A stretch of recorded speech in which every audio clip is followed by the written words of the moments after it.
สีสีสินเทชัยยมังคลานาคีสวัสดียาโยขอให้โหดหายหนีอันตรายราคีหายสวงเข็นควงหายสัวนี้ขอเข็นมีวินาบริษัทนี้ไก่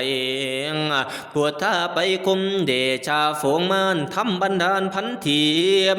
ขอให้เหบเสนีสังฆาตีฝูงหายเดชะย่ายฝูงเขละอย่าได้เป็นอันตรายสั่งจังสิ่งทุกข์ให้ยิ่งเทียมตนใจกังวลและเดือดร้อนสัพพะเคราะห์ควันละหายเสียกาชาในมือนี้วันนี้ตีของว่าสามเที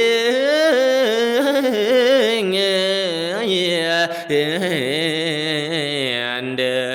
มว่าเสียนเทมังคลาสุภาสวัสดีวิเศษนันติเลกาชัยสี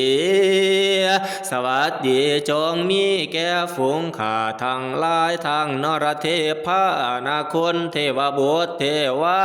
ยุดาอินภูมิยมมารา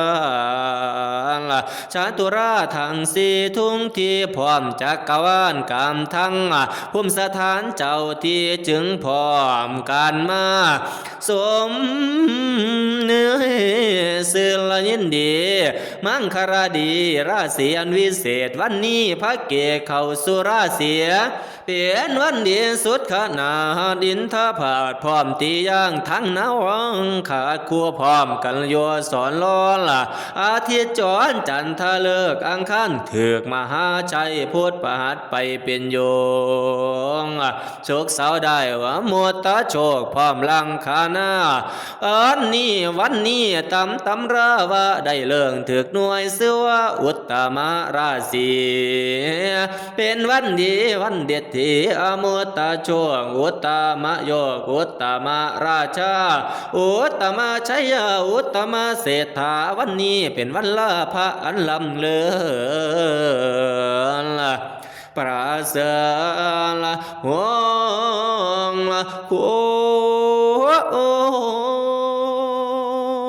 โปุนแปลงดีแต่งแล้วผ้าขวัญแก้วโยกย่อมามีทั้งเท่าพญาเสนาและมาทั้งนักปราชญ์พ่อมวลมาทั้งลุงตาและพ่อแม่เท่าแก่และวงศาพี่น้องมาพร้อมและอยู่ซ่อนล้นละกันทั่วหน้าไหลลังเทมาทั้งหญิงชายและสาวบ่าวใจคิดเอายินดีเพื่อจักบายสีเจ้านางเจ้าจักได้พลัดพากจากห้องเคหาจากเดลบิดามารดาออกไปบวชสร้างผนวดในศาสนาเจ้าก็คิดเห็นสังขาราเป็นทุกขังอนิจจังอนัตตามันว่ามันเที่ยงหูบิดเงียงไปมาเห็นอนิจจาบ่เลิกแล้วบ่ได้ว่าเฒ่าแก่และชราหูบังเกินโรคาและพยาธิบ่ได้ขาดจากมรณะเจ้าก็คิดถึงคุณบิดามารดาได้เลี้ยงมาเป็นอันยากเลี้ยงลำบากถูกวันเคลื่อนละแต่อยู่ในอุทธรท้องแม่ลำบากแท้ละหังหน้าละเชียรการนักนวงท้องกินเพชรแสบหอนแม่ก็คอยเพียรหลัวเจ้าก็อยู่ได้กำหนด10 เดือนบรพวนถวนทนสมาธิแล้วเจ้าก็คลาดแคล้วออกจากท้องแม่มารดาม่อมทองมาเลือดแล้วลูกแก้วแม่เป็นผู้ชายฝูงตายายก็สมสื่อย่อยกยืนเจ้าออกมาลังคนหาไม่ได้แล้วจึงได้ตัดสายแห่แพ้สายบือลังคนถือระบวยน้ำมาล้างลังคนจึงเอาผ้าผืนกว้างมาตุ่มห่อแม่ก็เจ้าเขาใส่ในอกยกเจ้าเขาใส่ในเผาแม่จึงเอาเขามาป้อนวันละ2-3 คาบอาบน้ำแล้ววันละ3 ที่แม่กะขาสีและรูปไล่แม่กะจึงเอาใจใส่ทุกคำเศร้าบ่มีค่าคันว่าถึงฤดูปีใหม่มาฮอดแล้วฟ้าแผดห้องเสียงดังแม่ก็เจ้าเขาใส่เงี้ยละนายละโอ้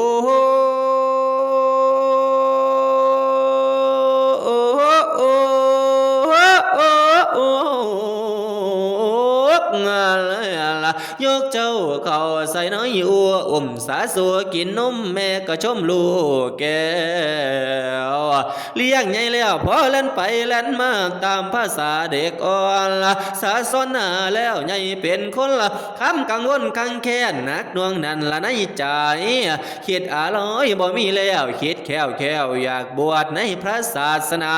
คิดถึงคนบิดามารดาเป็นอันยิ่งเจ้าก็จึงอำลาอุตสาหะเข้ามาบวชสร้างพระหนวดเป็นสามเณรเจ้าก็เฮียนสิกขาบททศธรรมได้แล้วอายุได้20 ปีคักแน่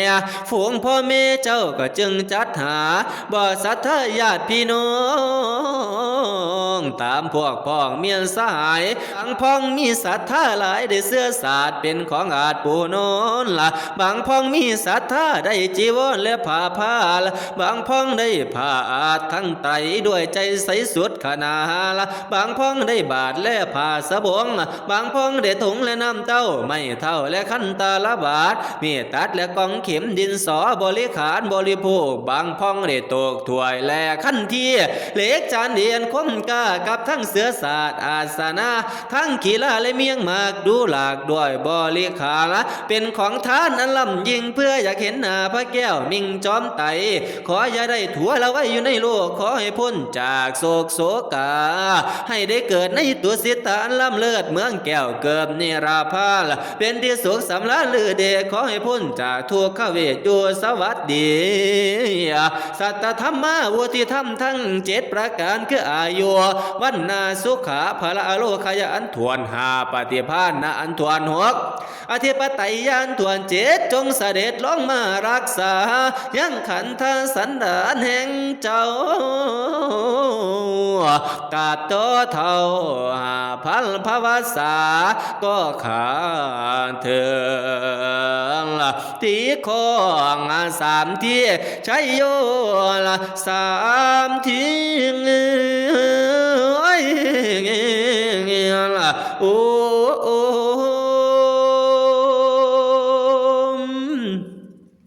สีเสียนสุมังคลาสุขาสวัสดีบัดเนี่ยคอยจากเชิญเอาขวัญสมศรีนาคเจ้าเข้ามาเต้าคอยจากเชิญเอาขวัญเจ้า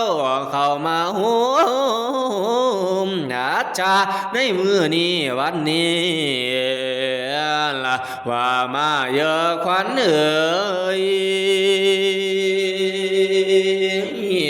ขวัญเจ้าไปอยู่น้ำป่าก็ให้มาสาละมือนี่วันนี้ขวัญเจ้าไปอยู่หน้าต่างดาวก็ให้มาสาละมือนี่วันนี้ขวัญเจ้าไปอยู่น้ำทันอีสวนก็ให้มาสาละมือนี่วันนี้ขวัญเจ้าไปสมเสียละสาวอ่อนน้อยก็ให้มาสามือนี่วันนี้ว่ามาเยืองความ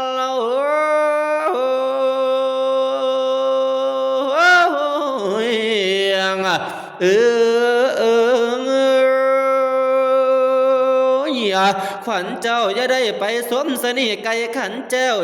อยู่คู่หาอย่าได้ไปสมถ้วยข้ามเล่เนื้อเถื่อนอย่าได้ไปเป็นเพื่อนฝูงผี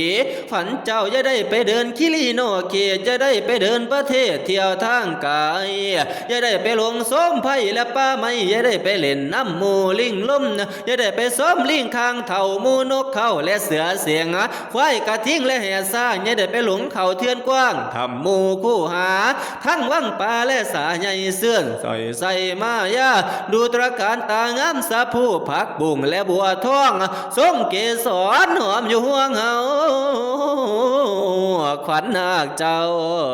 โอ้ยเจ้าจงมาหูอาจาในมือนี้วันนี้วันมาเยอะความ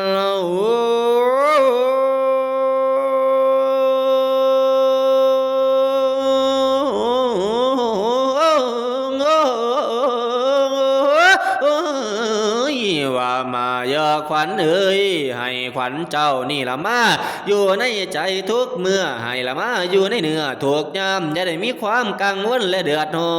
นจะได้เคียขังขอนเหือราไทยให้เจ้ามาเฮียนพระไตรปิฎกให้เจ้ามาเฮียนพระวินัยปิฎกอัฏฐไขเฮียงหัวทุ่งแจ้งหอดโสดาให้เจ้าได้มาเทศนาสอนสั่งเป็นเจ้านางพิจารณาขอให้มีอายุยืนนานเป็นสมภารยศกว้างอยู่สืบสร้างในธรรมจัตตารโอธรรมวัฏันติอายุวันโนสุขังพาลังขอให้เจ้ามีอายุยืนได้หอดน้อยขวบภวัสสามีเดชะเฮืองาบชนะผาแพ้ละฝูงโมโพยไพ่จะได้มีจังให้มาเบียจะได้มีผู้เครียดและอาหังกาให้เจ้ามีใจกูน่ายิ่งกว่าเก่าจงให้ได้เป็นเจ้าพานทั้งยศปรากฏเดืองลือซาในศาสนาของพระพุทธเจ้าให้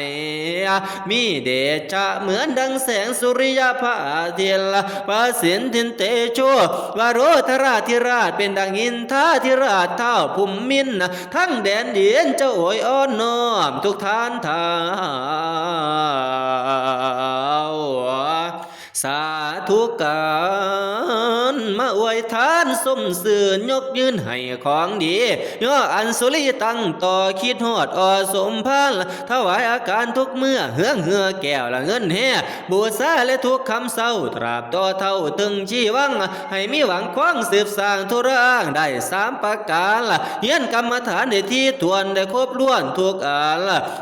84,000พระธรรมขันธ์ให้เจ้าหูจะได้มีหัวคิดผู้ทรงปัญญามีสมาคาละเพียงพำพมให้มีใจอ่อนน้อมละในธรรมจะได้คิดทำน้ำทางโลกขอให้พ้นจากโศกโศกาให้จะมีความสุขขาอย่าเดือดร้อนทุกคำเศร้าบ่ขาดค่าชัยยาตัวภาวังชัยยามังคลังชัยยาละมหามงคลสุขสมบูรณ์จงมีแก่เจ้าทุกประการก็ขาดเถิดตีของว่า3ที่ใช้โยว่า3เที่ยง